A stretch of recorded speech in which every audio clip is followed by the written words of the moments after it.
Terima kasih Anda masih menyaksikan Dinamika News.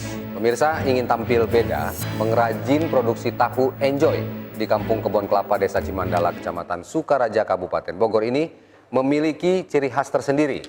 Selain tahunya yang memiliki rasa yang gurih, juga para pegawainya mengenakan pakaian setelan jas berdasi. Seperti apakah kegiatan mereka? Simak informasinya berikut ini.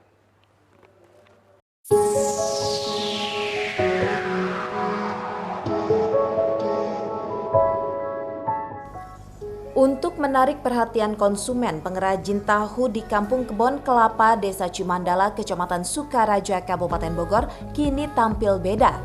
Selain rasa tahunya yang gurih, para pegawainya juga mengenakan pakaian jas dan dasi sehingga gaya ini viral di media sosial.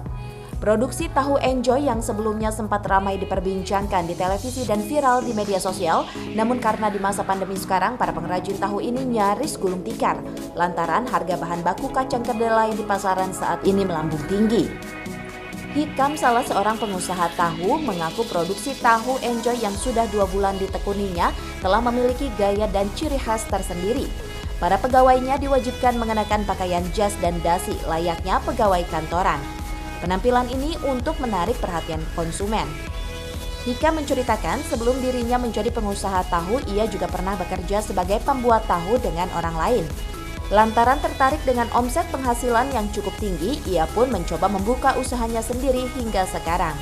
Ini gimana Mas Hikam? Ya, alhamdulillah ini jadi ciri khas saya, pakai jas dan dasi, dan sudah 2 bulan sekarang saya terapkan ke karyawan untuk memakai jas dan dasi. Jadi biar tampil beda, ya biar punya ciri khas dan untuk mendobrak pasar. Jadi biar punya pembeda gitu. Sebelum wabah virus corona melanda, produksi tahu yang ia buat seharinya bisa mencapai 1 kuintal. Namun dampak COVID-19, produksi tahu semakin berkurang karena harga bahan baku yang mahal. Produksi tahu yang sudah dikemas dijual dengan harga Rp5.000 per bungkusnya. Hika menjualnya dengan cara berkeliling kampung dan telah dipasarkan hingga ke wilayah Jakarta dan Bogor. Dari Sukaraja, Kabupaten Bogor, Suhanda Abrizi melaporkan. Pemirsa, liputan tadi mengakhiri kebersamaan kita di Dinamika News untuk hari ini. Pastikan Anda selalu menyaksikan acara-acara kami melalui www.mkstv.co.id. Mewakili segenap kerabat kerja bertugas, saya Rudi Ilham pamit, tetap semangat, sampai jumpa.